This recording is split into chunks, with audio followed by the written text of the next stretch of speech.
ಗಹನ ಕರ್ಮಣೋಗತಿ ಅಂತ ಕೃಷ್ಣ ಹೇಳ್ತಾನೆ. ಹಾಗೆ ಧರ್ಮದ ಗತಿಯೂ ಗಹನವಾದದ್ದು ಅಂತಲೇ ನಾವು ಮಾಡ್ಕೋಬೋದು.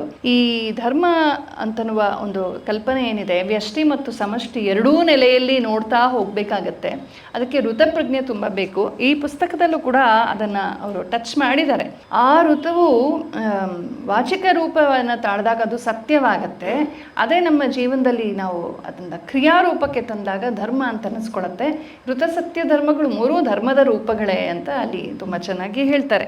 ವೇದದಿಂದ ಹಿಡಿದು ಇಂದಿನವರೆಗೂ ಒಂದು ಅವಿಸ್ಯೂತವಾಗಿ ಧರ್ಮದ ವಿಚಾರ ಪ್ರವಾಹ ನಡೆದು ಬಂದಿದೆ, ಧರ್ಮದ ಆಚರಣೆ ನಡೆದು ಬಂದಿದೆ. ಹರಿ ಓಂ ತತ್ಸತ್. ಎಲ್ರಿಗೂ ನಮಸ್ಕಾರ. ಈ ಕಾರ್ಯಕ್ರಮದಲ್ಲಿ ಭಾಗವಹಿಸೋದಕ್ಕೆ ನನಗೂ ಕೂಡ ತುಂಬ ಸಂತೋಷ ಆಗ್ತಾ ಇದೆ. ತುಂಬ ಒಳ್ಳೆಯ ಪುಸ್ತಕವನ್ನು ಓದುವ ಅವಕಾಶ ಸಿಕ್ತು. ಮೊದಲೇ ಹೇಳ್ಬಿಡ್ತಾ ಇದ್ದೀನಿ, ನಾನು ಆಮೂಲಾಗ್ರವಾಗಿ ಓದೋಕ್ಕೆ ಆಗಲಿಲ್ಲ. ನನಗೆ ಕಾರಣಾಂತರಗಳಿಂದ ಹೇಳಿದ್ದೆ ಪದ್ಮಾರವ್ರಿಗೆ. ಆದರೂ ಅದು ಓದಿಸ್ಕೊಂಡು ಹೋಯಿತು ಒಂದು ಮಟ್ಟಕ್ಕೆ. ಬಹಳ ಚೆನ್ನಾಗಿದೆ ಪುಸ್ತಕ. ಪಂಡಿತರ ಹೇಳಿದ ಹಾಗೆ ಅನುವಾದವೂ ತುಂಬ ಚೆನ್ನಾಗಿದೆ. ಹಾಗೆ ಓದಿದ್ರೆ ಇದು ಅನುವಾದ ಅಂತ ಅನಿಸೋದೇ ಇಲ್ಲ, ಅಷ್ಟು ತಿಳಿಯಾಗಿ ಫ್ಲೋ ತುಂಬ ಚೆನ್ನಾಗಿದೆ. ಈ ಧರ್ಮ ಪದವನ್ನು ಒಂದು ವಾಕ್ಯದಲ್ಲಿ ನಿರ್ವಚನ ಮಾಡೋದು ಅಸಾಧ್ಯ ಅಂತಲೇ ಹೇಳ್ಬೋದು. ಗಹನ ಕರ್ಮಣೋಗತಿ ಅಂತ ಕೃಷ್ಣ ಹೇಳ್ತಾನೆ. ಹಾಗೆ ಧರ್ಮದ ಗತಿಯೂ ಗಹನವಾದದ್ದು ಅಂತಲೇ ನಾವು ಮಾಡ್ಕೋಬೋದು. ಯಾಕೆ ಅಂದರೆ ಇದು ಒಂಥರ ಅಬ್ಸ್ಟ್ರಾಕ್ಟ್, ಅಮೂರ್ತವಾದಂಥ ಒಂದು ತತ್ವ. ಅದನ್ನು ಜೀವನಕ್ಕೆ ನಾವು ಅನ್ವಯ ಮಾಡ್ಕೋಬೇಕು. ತತ್ಪೂರ್ವದಲ್ಲಿ ಋತಪ್ರಜ್ಞೆಯನ್ನು ಪಡಿಬೇಕು. ನಮ್ಮ ಡಾಕ್ಟರ್ ಗಣೇಶ್ ಅವರ ಪುಸ್ತಕ ಒಂದಿದೆ, ಸಾಮಾನ್ಯ ಧರ್ಮ ಅಂತ, ಪಂಡಿತರೇ ಪರಿಚಯ ಮಾಡಿಸಿದ್ದು ನಾವು ಸುಮಾರು ವರ್ಷದ ಹಿಂದೆ. ತುಂಬ ಚೆನ್ನಾಗಿದೆ, ಅದನ್ನು ಕೂಡ ನೋಡ್ಬೋದು. ಅದು ತುಂಬ ಪ್ರೌಢವಾಗಿ ವಿದ್ವತ್ಪೂರ್ಣವಾಗಿದೆ. ಚಿಕ್ಕ ಪುಸ್ತಕ ಆದರೂ ತುಂಬ ಚೆನ್ನಾಗಿ ಧರ್ಮದ ಪರಿಭಾಷೆಗಳನ್ನು, ಧರ್ಮದ ನಿರ್ವಚನಗಳನ್ನೆಲ್ಲ ಅಲ್ಲಿ ಸಂಗ್ರಹವಾಗಿ ಹೇಳಿದ್ದಾರೆ. ಈ ಧರ್ಮ ಅಂತನ್ನುವ ಒಂದು ಕಲ್ಪನೆ ಏನಿದೆ, ವ್ಯಷ್ಟಿ ಮತ್ತು ಸಮಷ್ಟಿ ಎರಡೂ ನೆಲೆಯಲ್ಲಿ ನೋಡ್ತಾ ಹೋಗಬೇಕಾಗತ್ತೆ. ಅದಕ್ಕೆ ಋತಪ್ರಜ್ಞೆ ತುಂಬ ಬೇಕು. ಈ ಪುಸ್ತಕದಲ್ಲೂ ಕೂಡ ಅದನ್ನು ಅವರು ಟಚ್ ಮಾಡಿದ್ದಾರೆ. ಋತ ಅನ್ನುವ ಹೆಸರು ಮೂಲದಲ್ಲಿತ್ತು, ಕಾಲಾಂತರದಲ್ಲಿ ಧರ್ಮವಾಯಿತು ಅಂತ. ಗಣೇಶ್ ಅವರು ಅದಕ್ಕಿಂತ ಸ್ವಲ್ಪ ಸ್ಪಷ್ಟನೆ ಕೊಡ್ತಾರೆ. ಋತ ಸತ್ಯ ಧರ್ಮಗಳು ಅಂತ. ನಮ್ಮ ಕಾಂಪ್ರಹೆನ್ಷನ್, ಅದನ್ನು ಅರ್ಥ ಮಾಡಿಕೊಳ್ಳುವ ನೆಲೆಯಲ್ಲಿ ನಮ್ಮ ಮನಸ್ಸು ಶುದ್ಧವಾಗಿರ್ಬೇಕು. ಮೊದಲನೇದಾಗಿ ಯಾವ ಪ್ರಿಜುಡೀಸಸ್ಸು, ಅಜೆಂಡಾ, ಅದು ಇದು ಏನೂ ಇರಬಾರ್ದು. ಜಿಜ್ಞಾಸೆ ಪ್ರಾಮಾಣಿಕವಾಗಿರಬೇಕು. ಆ ಒಂದು ಜಿಜ್ಞಾಸೆ ಬಹಿರಂಗದಲ್ಲೂ ಅಂತರಂಗದಲ್ಲೂ ಒಂದು ಪಾಕ ಹೊಂದಿದಾಗ, ನಮ್ಮ ದೃಷ್ಟಿ ಪರಿಪೂರ್ಣವಾದಾಗ ನಮಗೆ ಗ್ರಾಹ್ಯವಾಗುವಂಥದ್ದು ಋತ. ಆ ಋತುವು ವಾಚಿಕ ರೂಪವನ್ನು ತಾಳಿದಾಗ ಅದು ಸತ್ಯವಾಗತ್ತೆ. ಅದೇ ನಮ್ಮ ಜೀವನದಲ್ಲಿ ನಾವು ಅದನ್ನು ಕ್ರಿಯಾರೂಪಕ್ಕೆ ತಂದಾಗ ಧರ್ಮ ಅಂತ ಅನಿಸ್ಕೊಳತ್ತೆ. ಋತಸತ್ಯ ಧರ್ಮಗಳು ಮೂರೂ ಧರ್ಮದ ರೂಪಗಳೇ ಅಂತ ಅಲ್ಲಿ ತುಂಬ ಚೆನ್ನಾಗಿ ಹೇಳ್ತಾರೆ. ಈ ಧರ್ಮದ ಬಗ್ಗೆ ಒಂದು ಪುಸ್ತಕ ಬರೆಯೋದೇ ಒಂದು ದೊಡ್ಡ ಸಾಹಸ ಮಾಡಿದ್ದಾರೆ ಅಂತ ಹೇಳ್ತೀನಿ. ಏಕೆಂದರೆ ಅದು ಹೇಗೆ ಬರೆದ್ರೂ ಏನೋ ಬರ್ದಾಗಿಲ್ವಲ್ಲಪ್ಪ, ಇದನ್ನು ಹೇಳೋಕ್ಕಾಗಿಲ್ಲ, ಅದನ್ನು ಹೇಳೋಕ್ಕಾಗಲಿಲ್ಲ ಅಂತ ಅನಿಸುತ್ತೆ. ಮತ್ತು ಯಾವುದೋ ಒಂದು ಮತಪಂಥವನ್ನೇ ಅಲ್ಲಿ ಹೆಚ್ಚಾಗಿ ಹೇಳಿದ್ರು ಅದು ಒಂದು ಸಮಸ್ಯೆ ಆಗುತ್ತೆ, ಹೇಳದೆ ಹೋದರೂ ಸಮಸ್ಯೆ ಆಗುತ್ತೆ. ಹೀಗೆ ಒಂದು ಭಾಳ ಹೋಲಿಸ್ಟಿಕ್ ವ್ಯೂ ಇಟ್ಕೊಂಡು ಇವರು ಹೇಳಿರೋದು ತುಂಬ ಸಂತೋಷವಾಗುತ್ತೆ. ಮತ್ತು ಹಾಗೆ ಅವ್ರು ಹೇಳಿದ ಹಾಗೆ ಸಮಾಜ ಭಾಳ ಚೆನ್ನಾಗಿದೆ ಆ ಚರ್ಚೆ ತಂದದ್ದು. ಮತ್ತು ಅವರು ನನಗೆ ಇಷ್ಟ ಆಗಿದ್ದೇನೆಂದರೆ, ಅವರು ತಿರುಕುರಳ್ ಕೂಡ ಟಚ್ ಮಾಡಿದ್ದಾರೆ. ತಿರುಕುರಳ್ ತಮಿಳುನಾಡುವಿನ ಬಹಳ ಪ್ರಸಿದ್ಧವಾದಂಥ ಇದು ಒಂದು ನೀತಿ ಅಥವಾ ಧರ್ಮ ಸಾಹಿತ್ಯ ಅಂತ ಹೇಳ್ಬೋದು. ಇವತ್ತು ಈ ದ್ರಾವಿಡ ಮೂಮೆಂಟ್ ಅಂತ ಏನಿದೆ, ಅದು ಸಾಕಷ್ಟು ತಮಿಳ್ ಸಂಸ್ಕೃತಿಯನ್ನು ಮೂಲ ಭಾರತೀಯ ಸಂಸ್ಕೃತಿಯಿಂದ ಬೇರ್ಪಡಿಸುವಂಥ ಸಾಕಷ್ಟು ಕಿತಾಪತಿ ಮಾಡ್ತಾನೇ ಇದ್ದಾರೆ. ಒಂದಿಷ್ಟು ಸಫಲರೂ ಆಗಿದ್ದಾರೆ. ಈ ತಿರುಕುರಳಲ್ಲಿ ಏನಿದೆ ಅನ್ನೋದನ್ನು ಭಾಳ ಚೆನ್ನಾಗಿ ಸರಳವಾಗಿ ಬಿಚ್ಚಿಡ್ತಾರೆ. ಧರ್ಮಾರ್ಥ ಕಾಮ ಮೋಕ್ಷಗಳ ಮೀಮಾಂಸೆ ಅಲ್ಲಿ ನಡೆಯುತ್ತೆ. ಅದಕ್ಕೆ ಅಪ್ಪಟ ತಮಿಳ್ ಹೆಸರುಗಳನ್ನು ಕೊಡ್ತಾರೆ. ಅರಂ ಅಂದರೆ ಧರ್ಮ, ಪೋರುಳ್ ಅಂತಂದರೆ ಅರ್ಥ, ಇಂಬಂ ಅಂತಂದರೆ ಅದು ಕಾಮ ಅಂತ, ಮತ್ತು ವೀದು ಅಂತಂದರೆ ಮೋಕ್ಷ ಅಂತ.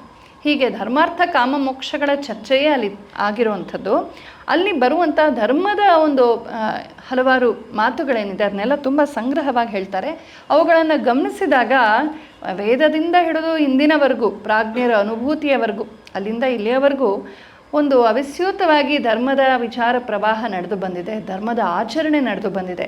ಧರ್ಮಕ್ಕೆ ಎರಡು ರೂಪಗಳು. ಬರೀ ಥಿಯರಿಯಲ್ಲೇ ಉಳ್ಕೊಂಡ್ಬಿಡೋದು ಸುಲಭ, ಎಲ್ಲರೂ ಮಾತಾಡೋಕ್ಕೆ ನಮಗೆ ಸುಲಭವೇ ಆಗುತ್ತೆ.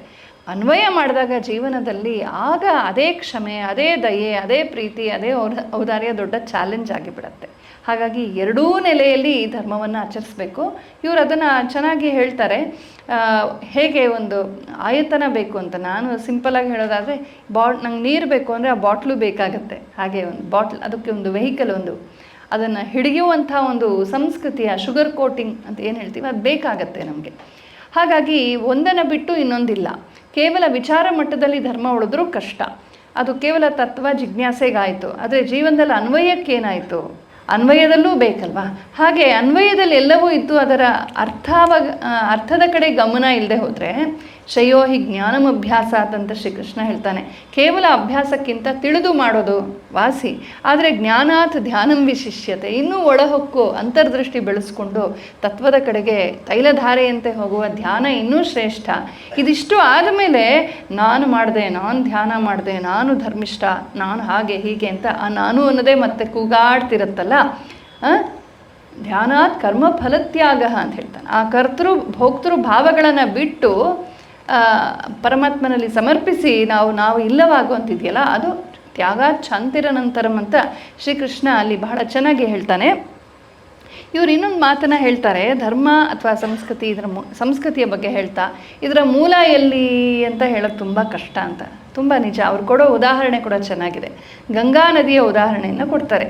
ಗಂಗಾ ನದಿಯ ಮೂಲ ಸ್ರೋತ ಏನಿದೆ, ಭಾಗೀರಥಿ, ಅದು ಹುಟ್ಟೋದು ಗೋಮುಖದಲ್ಲಿ. ಸರಿ, ಶಿವಲಿಂಗ ಪರ್ವತ ಅಂತಿದೆ, ಅಲ್ಲಿಂದ ಆಕಾಶಗಂಗೆ ಧುಮುಕ್ತಾಳೆ, ಗ್ಲೇಷಿಯರ್ ಆಗುತ್ತೆ, ಅಲ್ಲಿಂದ ಕರಗಿ ಗೋಮುಖದಲ್ಲಿ ಮುಂದೆ ಹರಿದು ಬರುತ್ತೆ. ಆದರೆ ಅಷ್ಟೇ ಗಂಗೆನ ನಾವು ಪುರಾಣದ ಕಥೆ ನೋಡಿದ್ರೂ, ಅಲ್ಲಿ ಹಿಮಾಲಯದಲ್ಲಿ ನಾನೇ ಅಲ್ಲೆಲ್ಲ ಹೋಗಿದ್ದೀನಿ, ಅಲ್ಲಿ ನೋಡಿದ್ರು ನಿಮಗೆ ಸಪ್ತಧಾರ ಗಂಗಾ ಕಾಣಿಸ್ತಾಳೆ. ಅಲ್ಲಿ ಅಕ್ಕಪಕ್ಕದಲ್ಲಿ ಈ ಕಡೆ ಆ ಕಡೆ ಸೇರಿ 7 ಮುಖ್ಯವಾದ ಪ್ರವಾಹಗಳು, ಅದರಲ್ಲಿ ಮುಖ್ಯವಾದದ್ದು ಭಾಗೀರಥಿ. ಇದಕ್ಕೆ ಹೋಗ್ತಾ ಹೋಗ್ತಾ ಎಷ್ಟು ಸ್ರೋತಗಳು ಸೇರ್ಕೊಳ್ಳುತ್ತವೆ. ನಮಗೆ ಗೊತ್ತಿರೋ ಹಾಗೆ ಚಾರ್ಧಾಮ್ ಹೋಗಿರೋರಿಗೆಲ್ಲ ಗೊತ್ತೇ ಇದೆ, ಅಲಕಾನಂದ, ಮಂದಾಕಿನಿ ಮುಂತಾದಂಥವು ಸೇರ್ತಾ ಸೇರ್ತಾ ಸೇರ್ತಾ ಸುಮಾರು ಅದು ಗಂಗಾಸಾಗರಕ್ಕೆ ಹೋಗುವವರೆಗೂ ಅಲ್ಲಿ ನದಿಗಳು, ಉಪನದಿಗಳು, ಸಣ್ಣ ಸಣ್ಣ ತೊರೆಗಳು ಸೇರ್ತಾನೆ ಇರುತ್ತವೆ. ಮಳೆ ನೀರು ಸೇರ್ಕೊಳ್ಳುತ್ತೆ. ನಾವೆಲ್ಲೋ ಒಂದು ಬಕೆಟ್ ನೀರು ಎತ್ಕೊಂಡು ಹಾಕಿದರೆ ಅದು ಸೇರಿರುತ್ತೆ. ಚಿಕ್ಕದೋ ದೊಡ್ಡದೋ, ಒಟ್ಟಿನಲ್ಲಿ ಗಂಗಾಧಾರೆಗೆ ಎಷ್ಟೋ ವಿಚಾರಗಳು, ಎಷ್ಟೋ ನೀರಿನ ಮೂಲಗಳು ಸೇರೋ ಹಾಗೆ ಸಂಸ್ಕೃತಿಯಲ್ಲೂ ಕೂಡ ಈ ದೇಶ ಕಾಲಗಳ ಮತ್ತು ಎಷ್ಟೋ ವರ್ಷಗಳ ಪಾಕದಿಂದ ಬಂದದ್ದು ಎಲ್ಲವೂ ಸೇರಿಕೊಂಡು ಅದು ರೂಪುಗೊಳ್ತಾನೇ ಇರುತ್ತೆ. ಮತ್ತು ಇವತ್ತಿಗೂ ಅದು ಗಂಗೆ ಡೈನಮಿಕ್. ಅದು ಈಗ ನಾನು ಗಂಗೆನ ಮುಟ್ಟಿದೆ ಅಂತಂದರೆ 5 ನಿಮಿಷಕ್ಕೆ ಕೆಲವೇ ಕ್ಷಣಗಳಲ್ಲಿ ಮತ್ತೆ ಮುಟ್ಟಿದಾಗ ಆ ನದಿ ನೀರು ಹರಿದು ಹೋಗಿ ಆಯಿತು. ಗಂಗೆ ಅದೇ ಆದರೂ ಕೂಡ ಅದು ನಿತ್ಯ ನವೀನ, ಇನ್ನೊಂದು ಬಂದ ಆಯಿತು. ಈ ಬದಲಾವಣೆ ಏನಿದೆ, ಈ ನಿರಂತರವಾದ ಪ್ರವಾಹ, ಮುಂದೆ ಹೋಗುವಿಕೆ, ಇದನ್ನು ನಾವು ವಿಶೇಷವಾಗಿ ಗಮನದಲ್ಲಿ ಇಟ್ಕೊಳ್ದೆ ಹೋದರೆ ಸಂಸ್ಕೃತಿ, ಮತ, ಧರ್ಮ ಎಲ್ಲವನ್ನ ಒಂಥರ ಸ್ಟ್ಯಾಗ್ನೆಂಟಾಗಿ ನೋಡ್ತೀವಿ. ನಾವು ಫುಲ್ ಸ್ಟಾಪ್ ಹಾಕಿ ನೋಡೋಕೆ ಹೋಗ್ತೀವಿ. ನಾನು ಗಮನಿಸಿರೋ ಹಾಗೆ ಸನಾತನ ಧರ್ಮದಲ್ಲಿ ಫುಲ್ ಸ್ಟಾಪ್ ಇಲ್ಲ, ಕಾಮ ಇದೆ ಅಷ್ಟೇ. ಕಾಮ ಹಾಕ್ಬೋದು, ಅಥವಾ ಫುಲ್ ಸ್ಟಾಪ್ ಬಂದರೆ ಅದಕ್ಕೆ ಡಾಟ್ ಹಾಕಬೇಕು, ಮುಂದುವರಿಯಲಿದೆ ಅಂತ. ಈ ರೀತಿ ಪ್ರಕೃತಿಯ ಜೊತೆಗೆ ಹೋಗುವಂಥದ್ದೇ ನಿಜವಾದ ಧರ್ಮ, ಸಂಸ್ಕೃತಿ, ಮತವಾಗುತ್ತೆ. ಮತ ಮತ್ತು ಧರ್ಮದ ವ್ಯತ್ಯಾಸವನ್ನು ತುಂಬ ಚೆನ್ನಾಗಿ ಹೇಳಿದ್ದಾರೆ. ಜೊತೆಗೆ ಹೇಗೆ ಅದಕ್ಕೆ ಒಂದು ಅಪಚಾರವಾಗಿದೆ, ಹೆಚ್ಚಾಗಿ ಆಂಗ್ಲರು ಮಾಡಿರುವಂಥ ಒಂದು ಹೇಸ್ಟಿ ಆ್ಯಂಡ್ ಡಿಸಾನೆಸ್ಟ್ ಅನುವಾದ ಏನಿದೆ, ಅಪ್ರಾಮಾಣಿಕವಾದಂಥ ಅನುವಾದದಿಂದ ಆಗಿದೆ, ನಮ್ಮವರೂ ಮಾಡಿದ್ದಾರೆ ಅನ್ನೋದಕ್ಕೆ ಕೆಲವು ಉದಾಹರಣೆಗಳನ್ನು ಕೊಡ್ತಾರೆ. ಅದೇನಾಗುತ್ತೆ ಅಂದರೆ, ಒಂದು ಸಂಕುಚಿತವಾದ ಕಣ್ಕಾಪಿನ ದೃಷ್ಟಿಕೋನದಿಂದ ನಾವು ನೋಡಿದಾಗ ಧರ್ಮ ಸಂಸ್ಕೃತಿಗಳನ್ನು ಈ ಥರ ನಮ್ಮ ಮೂಗಿನ ನೇರಕ್ಕೆ ವ್ಯಾಖ್ಯಾನ ಮಾಡ್ತೀವಿ. ಅದು ತಪ್ಪು ಅಂತಲ್ಲ, ಆದರೆ ನಮ್ಮ ಮೂಗಿನ ನೇರಕ್ಕಿರೋದ್ರಿಂದ ನಮ್ಮ ವಲಯಕ್ಕೆ ಮಾತ್ರ ಅದು ಸೀಮಿತವಾಗುತ್ತೆ. ಉದಾತ್ತವಾದ ರೀತಿಯಲ್ಲಿ ಧರ್ಮ ಸಂಸ್ಕೃತಿಗಳನ್ನು ಹೇಳಬೇಕು ಅಂದರೆ ನಾವು ಸ್ವಲ್ಪ ಕಣ್ಕಾಪುಗಳನ್ನು ಬಿಟ್ಟು ಉದಾರವಾಗಿ ನೋಡಬೇಕಾಗತ್ತೆ. ಅದೆಲ್ಲವನ್ನು ಇವರು ಆದಷ್ಟು ತುಂಬ ಚೆನ್ನಾಗಿ ವಿಚಾರಗಳನ್ನು ಸಂಗ್ರಹ ಮಾಡಿ ಒಟ್ಟಿಗೆ ಹೇಳ್ಕೊಂಡು ಹೋಗ್ತಾರೆ. ಧರ್ಮದ ನಿರ್ವಚನಗಳನ್ನು ಸುಮಾರು ತರಕ್ಕೆ ಪ್ರಯತ್ನ ಪಟ್ಟಿದ್ದಾರೆ. ಅದು ನನಗೆ ತುಂಬ ಇಷ್ಟವಾಯಿತು. ಸ್ವತಃ ಸಂಸ್ಕೃತದ ವಿದ್ಯಾರ್ಥಿನಿ ನಾನು.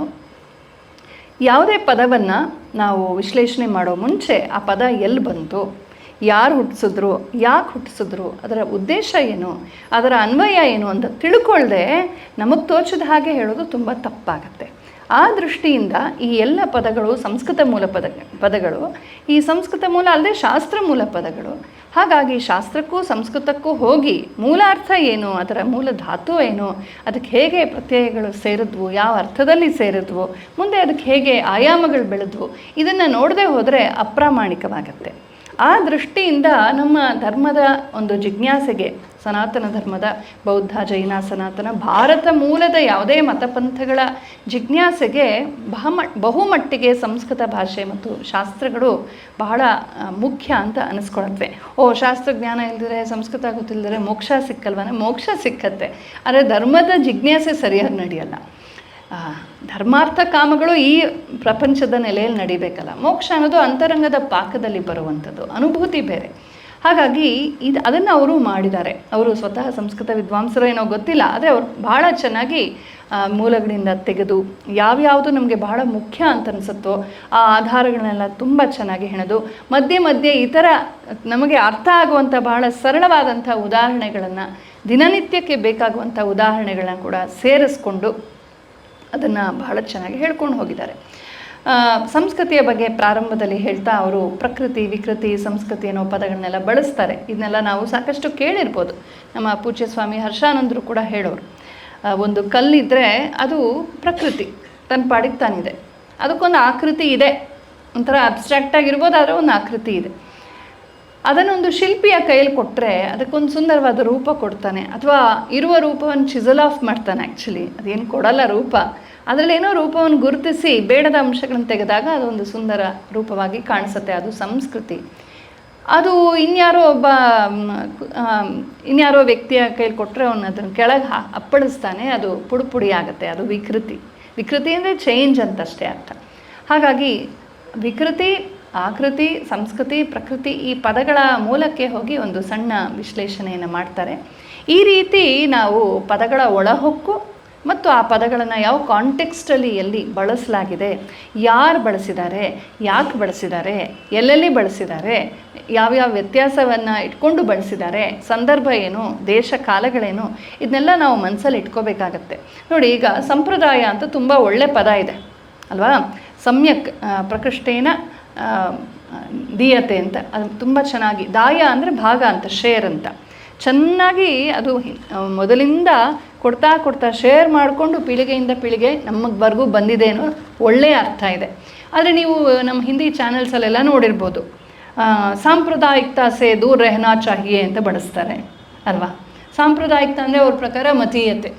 ಮತೀಯತ ಅನ್ನೋ ಪದ ಹೋಗ್ಬಿಟ್ಟು ಯಾರೋ ಒಬ್ಬರು ಸಾಂಪ್ರದಾಯಿಕತಾ ಅಂತ ತಂದುಬಿಟ್ರು ಅಲ್ಲಿ. ಹಾಗಾಗಿ ಎಡವಟ್ಟಾಗೋಯ್ತು. ಈಗ ನಾವೇನಾದ್ರು ಸಂಪ್ರದಾಯ ಅಂತ ಮಾತಾಡೋಕ್ಕೆ ಕಷ್ಟ ಆಗುತ್ತೆ ಅಲ್ಲಿ.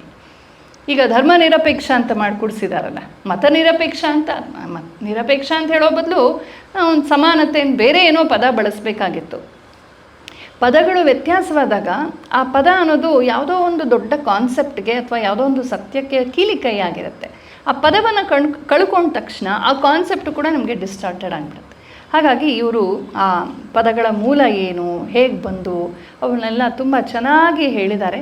ಈ ರೀತಿ ಒಂದು ವಿಚಾರವನ್ನು ಅಧ್ಯಯನ ಮಾಡಿದ್ರೆ ಚಿಕ್ಕವರಿಗೆ ವಿಶೇಷವಾಗಿ ತುಂಬ ಕ್ಲಾರಿಟಿ ಸಿಕ್ಕುತ್ತೆ. ಇದೆಲ್ಲ ವಯಸ್ಸಾದ ಮೇಲೆ ಅಲ್ಲ, ಚಿಕ್ಕವ್ರಿಗೆ ಬೇಕು ಅಂತ ನನಗನ್ನಿಸುತ್ತೆ. ನಮ್ಮ ಹೈಸ್ಕೂಲ್ ಮಕ್ಕಳು, ಕಾಲೇಜ್ ಮಕ್ಕಳು, ಅಯ್ಯೋ ಅವ್ರಿಗೆಲ್ಲ ಅರ್ಥ ಆಗಲ್ಲ ಅಂತ ಸುಳ್ಳು. ನಾನು ಯಾವಾಗಲೂ ಯುವ ಜನರ ಜೊತೆಯಲ್ಲೇ ಕೆಲಸ ಮಾಡೋಳು. ಹಾಗಾಗಿ ಸಾಕಷ್ಟು ಯಂಗ್ಸ್ಟರ್ಸ್ ನಮ್ಮ ಜೊತೆ ಇರ್ತಾರೆ. ಅವ್ರಿಗೆ ಹೇಳಬೇಕಾದ ರೀತಿಯಲ್ಲಿ ಹೇಳಬೇಕು. ಆ ಒಂದು ಮೂಲದ ಒಂದು ನಿರ್ವಚನಗಳೇನಿದೆ ಅದನ್ನೂ ಪರಿಚಯಿಸ್ತಾ ಇವತ್ತಿನ ಜೀವನದ ಘಟನೆಗಳು, ಆಗು ಹೋಗುಗಳು, ಅದರ ಅನ್ವಯ, ಇದನ್ನು ಒಂದು ಸ್ವಲ್ಪ ಎಲ್ಲೋ ಒಂದು ಕಡೆ ಕನೆಕ್ಟ್ ಮಾಡುವ ಒಂದು ಸರಳವಾದ, ತಿಳಿಯಾದ, ಹೆಚ್ಚು ವಿದ್ವತ್ತಿನ ಭಾರವಿಲ್ಲದ, ಆದರೆ ಹಾಗೆ ಅಂತ ಡೈಲ್ಯೂಟ್ ಮಾಡದೆ ಮಾಡುವಂಥ ಪ್ರಯತ್ನವನ್ನು ಮಾಡಬೇಕಾಗಿದೆ ಶಿಕ್ಷಕರು, ಪೋಷಕರು. ಅದನ್ನು ಶ್ರೀ ರಂಗಹರಿಯವರು ಬಹಳ ಸಮರ್ಥವಾಗಿ ಮಾಡಿದ್ದಾರೆ ಅಂತ ಅನಿಸುತ್ತೆ. ಭಾಳ ಸೊಗಸಾದ ಪುಸ್ತಕ, ವಿವರವಾಗಿ ನೋಡ್ಕೋಬೇಕು ಅಂತ ನನಗೂ ಅನ್ನಿಸ್ತಾ ಇದೆ. ಮತ್ತು ಸಾಕಷ್ಟು ಅಂಡರ್ಲೈನ್ ಮಾಡಿಕೊಂಡು ಕೆಲವಾರು ಪದಗಳನ್ನು, ಕೆಲವಾರು ಮಾತುಗಳನ್ನು ಅವರು ಕೊಟ್ಟಿರೋ ಉದಾಹರಣೆಗಳು, ಅವರ ವಿಶಾಲವಾದ ಅಧ್ಯಯನ ಮತ್ತು ಅವರ ಅಬ್ಸರ್ವೇಷನ್, ಜೀವನವನ್ನು ತುಂಬ ಚೆನ್ನಾಗಿ ಅಬ್ಸರ್ವ್ ಮಾಡಿದ್ದಾರೆ. ಮತ್ತು ಪಂಡಿತರು ಹೇಳಿದ ಹಾಗೆ ಯಾರಿಗೆ ಹೇಳ್ತಾ ಇದ್ದೀನಿ ಇದು ಅನ್ನೋ ಸ್ಪಷ್ಟತೆ ಅವ್ರಿಗಿದೆ. ಹಾಗಾಗಿ ಒಳ್ಳೆಯ ಪುಸ್ತಕ, ಇಷ್ಟವಾಯಿತು. ಮತ್ತು ಧರ್ಮ ಸಂಸ್ಕೃತಿಗಳ ಮೀಮಾಂಸೆ ಮಾಡಬೇಕಾದ ಸಂದರ್ಭ ಈಗ ಬಂದಿದೆ. ನಾವು ಸುಮ್ಮನೆ ಇರೋದ್ರಿಂದ ಯಾರ್ಯಾರೋ ಬಾಯಿಗೆ ಬಂದಂಗೆ ಅದರ ವ್ಯಾಖ್ಯಾನ, ಅಪವ್ಯಾಖ್ಯಾನಗಳು ನಡೀತಾ ಇರೋದ್ರಿಂದ ಸುಮ್ಮನೆ ಇದ್ದರೆ ಹೀಗೆ ಮುಂದುವರಿಯುತ್ತೆ. ಈಗ ನಾವು ನಿಂತು ನಮ್ಮ ಒಂದು ಇನ್ಸೈಡರ್ ವ್ಯೂ ಏನಿದೆ, ಧರ್ಮ ಸಂಸ್ಕೃತಿಗಳು ಯಾರಿಗೆ ಬೇಕೋ, ಯಾರು ಪಾಲಿಸ್ತಾ ಇದ್ದಾರೋ ಅಥವಾ ಪಾಲಿಸ್ತಾ ಇದ್ದೀವಿ ಅನ್ನೋ ಒಂದು ಆಸ್ತಿಕತೆ ಇಟ್ಕೊಂಡಿದ್ದೀವೋ ನಮ್ಮ ಕಡೆಯಿಂದಲೂ ಕೂಡ ಒಂದು ನ್ಯಾರೇಟಿವ್ ಆಚೆ ಬರಬೇಕಾಗಿದೆ. ಒಂದೇ ಕಡೆ ಆಗೋಯ್ತು, ಆಚೆದೇ ಆಗೋಯ್ತು. ಮತ್ತು ನಮ್ಮಲ್ಲೂ ವಿಮರ್ಶೆ ಇರಬಾರ್ದು ಅಂತ ಹೇಳಲ್ಲ, ಆತ್ಮವಿಮರ್ಶೆ ಬೇಕು, ಬಟ್ ಅದು ಕನ್ಸ್ಟ್ರಕ್ಟಿವ್ ಕ್ರಿಟಿಸಿಸಮ್ ಆಗಬೇಕು.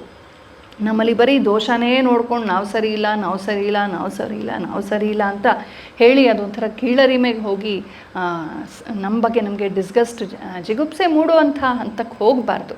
ಹಾಗಾಗಿ ನಮ್ಮ ಎಲ್ಲ ಆಚಾರ ವಿಚಾರಗಳ ಹಿನ್ನೆಲೆಯಲ್ಲಿ ಇದರ ಮೂಲ ಎಲ್ಲಿದೆ, ಎಲ್ಲಿಂದ ಬಂತು, ಹೇಗೆ ಬಂತು, ಯಾಕೆ ಬಂತು, ಹೇಗೆ ಉಳೀತು, ಎಷ್ಟೋ ಹೋಗಿವೆ ಕೂಡ, ಅದನ್ನು ಒಪ್ಕೊಳ್ಳೋಣ. ಕಾಲಗರ್ಭದಲ್ಲಿ ಎಷ್ಟೋ ಹೋಗಿವೆ ಕೂಡ, ಕೆಲವು ಉಳ್ಕೊಂಡಿವೆ. ಯಾಕೆ ಉಳ್ಕೊಂಡಿವೆ? ಸಾವಿರಾರು ವರ್ಷಗಳಿಂದ ಯಾಕೆ ಉಳ್ಕೊಂಡಿವೆ? ಸಾವಿರಾರು ವರ್ಷದಲ್ಲಿ ಯಾರೂ ಪ್ರಾಜ್ಞರಿರಲಿಲ್ವಾ? ಇದು ಚೆನ್ನಾಗಿದೆ ಅಂತಲೇ ಉಳ್ಕೊಂಡಿದೆ. ಹಾಗಾದರೆ ಯಾಕೆ ಚೆನ್ನಾಗಿದೆ, ಇದರ ಸ್ವಾರಸ್ಯ ಏನು, ವಿಶೇಷ ಏನು? ಹೀಗೆ ನಾವು ಒಂದು ವಿಮರ್ಶೆಗೆ ತೊಡಗೋದಕ್ಕೆ ಈ ಪುಸ್ತಕ ತುಂಬ ಪ್ರೇರಕವಾಗಿದೆ, ಪೂರಕವಾಗಿದೆ, ಸಹಾಯಕವಾಗಿದೆ. ಭಾಷೆ ಸರಳವಾಗಿದೆ, ತಿಳಿಯಾಗಿದೆ.